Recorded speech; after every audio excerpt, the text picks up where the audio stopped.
aujourd'hui, nous allons voir quelles sont les caractéristiques d'une scène d'exposition. Alors la scène d'exposition au théâtre, c'est là où les premières scènes d'une pièce et qui vont répondre aux questions qui, quoi, où, comment.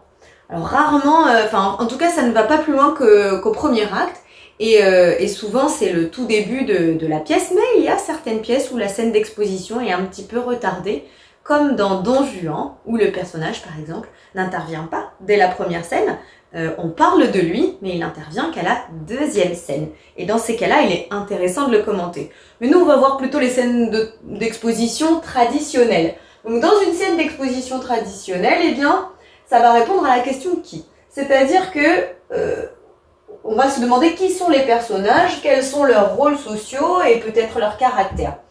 Dans la scène d'exposition d'une pièce de Marivaux qui s'appelle Le jeu de l'amour et du hasard, qui est une pièce du XVIIIe siècle, eh bien, l'acte 1, scène 1, commence avec un dialogue entre Sylvia et Lisette.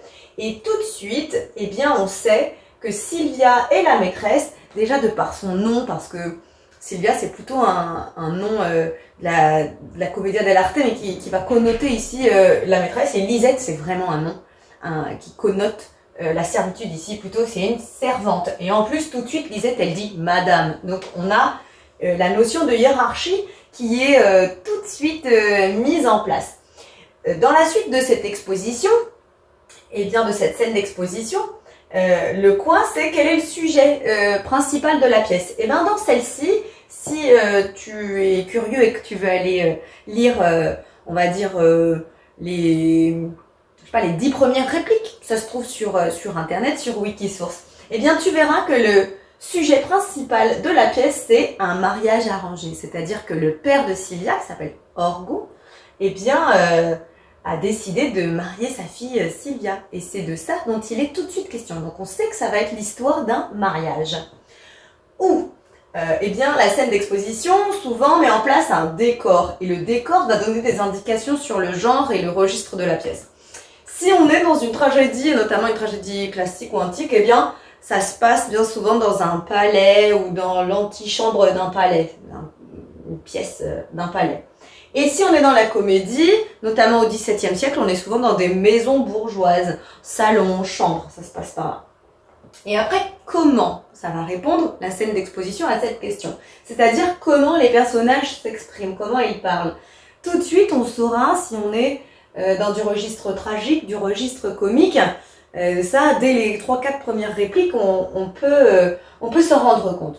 Donc, la scène d'exposition, elle va nous donner des informations. Elle est là pour informer le spectateur, mais elle est aussi là pour intéresser le spectateur. Parce que si on est là juste pour donner des informations, c'est plat, c'est pas très intéressant. Et donc, cette scène d'exposition, elle doit être dynamique. Et pour la rendre dynamique, il y a un procédé qui est très connu et que je vais t'exposer maintenant et qui s'appelle l'ouverture in medias res.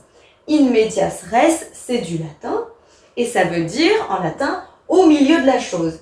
Et en fait, une ouverture in medias res lors d'une scène d'exposition, c'est quand on prend l'action directement en cours de route, comme si le train était déjà en marche et hop là qu'on saute tête dedans.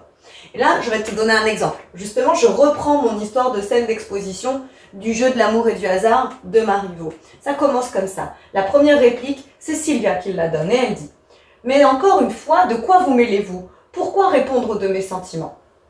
Et en fait, quand elle dit ça, de quoi vous mêlez-vous? Elle parle à Lisette, mais on voit bien que c'est comme si elles avaient une conversation juste avant. Donc là, on a l'illusion qu'il se passait quelque chose avant. C'est pas vrai, il se passe rien, les personnages n'existent pas avant. Mais nous, on a l'impression d'arriver au beau milieu d'une conversation. Et ça, eh ben ça c'est intéressant pour nous parce que ça amène un peu de suspense, c'est de la curiosité, on a envie de savoir ce qui va se passer par la suite.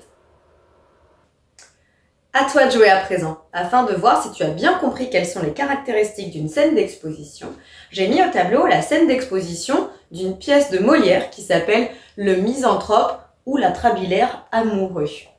Donc je vais faire la lecture. C'est un dialogue entre Philinte et Alceste. Qu'est-ce donc? Qu'avez-vous?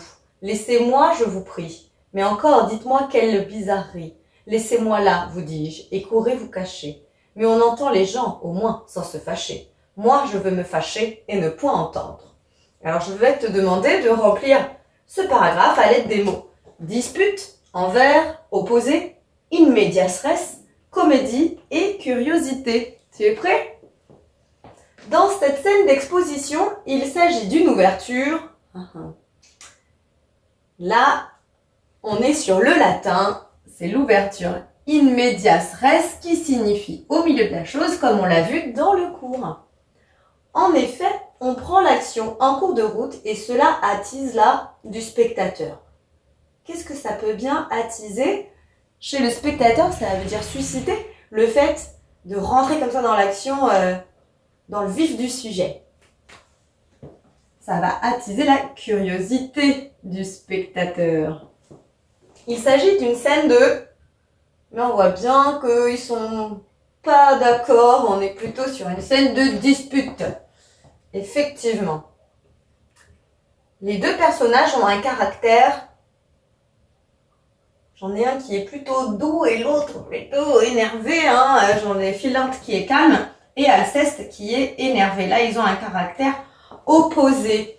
Effectivement, je t'invite à lire la suite de la pièce et Alceste est un personnage en révolte.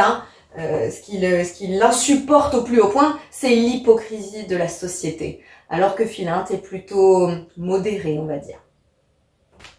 La manière de parler de Philinte inscrit la pièce dans l'art. En fait, quand il dit ici, par exemple, on entend les gens au moins sans se fâcher. On voit qu'il essaye de temporiser un petit peu avec l'explosivité, on va dire, d'Alceste. Et ici, on peut dire qu'il est un petit peu ironique. Alors, la manière qu'il a de s'exprimer face à ce personnage si révolté, si énervé, c'est plutôt comique. Donc, ça inscrit la pièce dans le registre ici de la comédie.